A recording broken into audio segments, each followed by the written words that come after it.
അമാനി ഇവിടെ കുറേ പേരൊക്കെ ഈ വിരഹം റൗണ്ടിൽ വന്ന് പെർഫോമൻസ് ഒക്കെ ചെയ്ത് അവരുടെ ഇമോഷനൊക്കെ കൺവേ ചെയ്ത് കഴിഞ്ഞപ്പോഴേ ഞാനിങ്ങനെ ഓർത്തതാണ് അമാനിനെ ഈ വഴിക്കൊന്നും കണ്ടില്ലല്ലോ എന്ന്. ദെൻ അമാനിയുടെ ഓപ്പർച്യൂണിറ്റിയുടെ ടൈമായല്ലേ. ഇപ്പോൾ വിരഹം എന്നൊക്കെ പറയുമ്പോൾ നമുക്കറിയാം മാനിക്കുട്ടി വളരെ ചെറുതാണ്, എന്നാൽ ആ ഒരു ഇമോഷൻ ഉൾക്കൊണ്ട് ഞങ്ങൾ അത്ഭുതപ്പെടുത്തിയ കുറേ പാട്ടുകൾ ഇവിടെ പാടിയിട്ടുള്ള ആളാണ്. അപ്പം ഇന്ന് ഏത് പാട്ടാണ് സെലക്ട് ചെയ്തിട്ടുള്ളത്?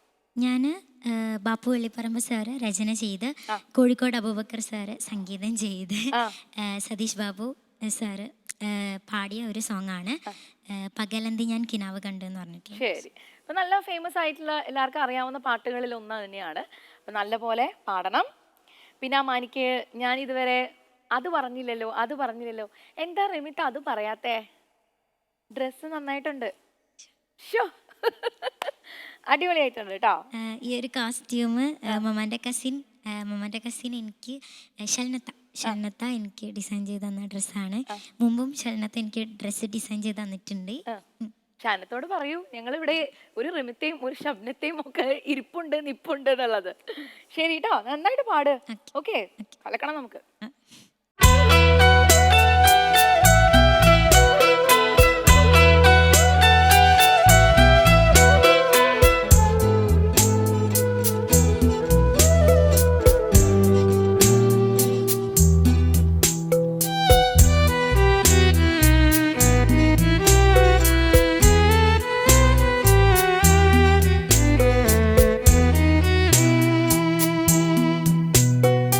പകലന്തി ഞാൻ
അമാനി ഓ ഇങ്ങനെയുണ്ട് പാടിയിട്ട്? നന്നായി പാടിയെന്നാണ്. നന്നായി പാടിയെന്നാണ് അമാനി അല്ല, കുട്ടിക്ക്. judges. ഓ എനിക്കറിയില്ല ജഡ്ജസ് അവിടെ നിന്നും ഇവിടെ നിന്നൊക്കെ ഉണ്ട്. ആ, നമുക്കേ അൻവർക്ക് എങ്ങനെ മൈക്ക് ഇങ്ങനെ തൊട്ടിരിക്കുകയാണ്. അൻവർക്കാ തുടങ്ങാം. അമാനിക്കുട്ടി, ഓ മക്കളെ നന്നായി പാടി മക്കളെ, നന്നായി. Thank you uncle. ഇത് വീണ്ടും ഔക്കാക്കാൻ്റെ പാട്ട്, കോഴിക്കോട് അബൂബക്കർ മാഷ് സംഗീതം ചെയ്ത പാട്ട്, ബാപ്പു വെള്ളിപ്പറമ്പ് എഴുതിയ പാട്ട്, സതീഷ് ചേട്ടൻ പാടിയ പാട്ടല്ലേ? ഇയ്യ, മക്കൾക്ക് ഒരു കാര്യം ഞാൻ പറയട്ടാ. സംസ്കൃതം പഠിച്ചൊരു ഹാങ് ഓവർ വന്നോന്നൊരു സംശയം. അക്ഷരങ്ങളിൽ ചില ഏരിയകളിൽ പ്രശ്നം വന്നു മക്കൾ. അതായത് പറന്ന് പോയി അല്ലെങ്കിൽ പറന്നു പോയി എന്ന് പറയും. പറന്നാ പോയി എന്ന് അങ്ങനെ കേട്ട് പറന്ന് പോയി അല്ലെങ്കിൽ പറന്നു പോയി. നമുക്കിവിടെ ഇരുന്ന് ഇപ്പോൾ കേട്ടത് മുഴുവൻ പറന്നാ പോയി അങ്ങനെ പോലെ ആ ഒരു രീതിക്കാണ് കേട്ടത്. അതുപോലെ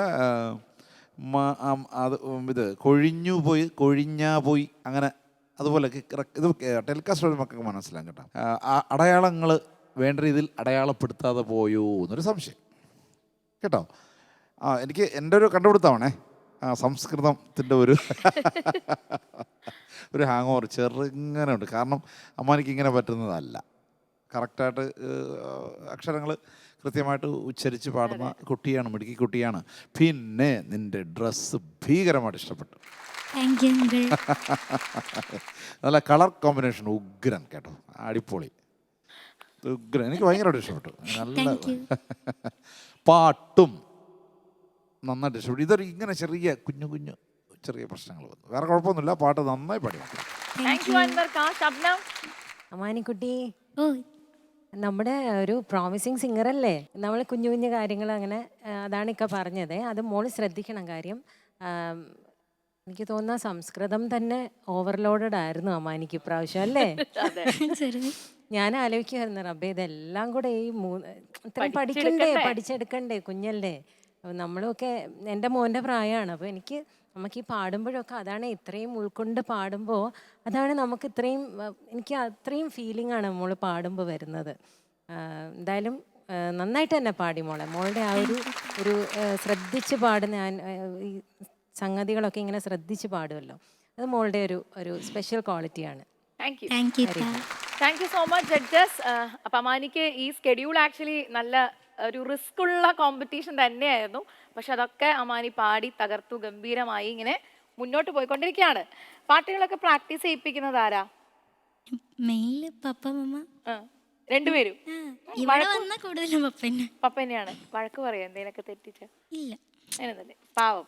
പാവം. അതെ പാവം. നമുക്ക് തിരിച്ചങ്ങോട്ട് പോകണമല്ലോ അല്ലേ? ശരി.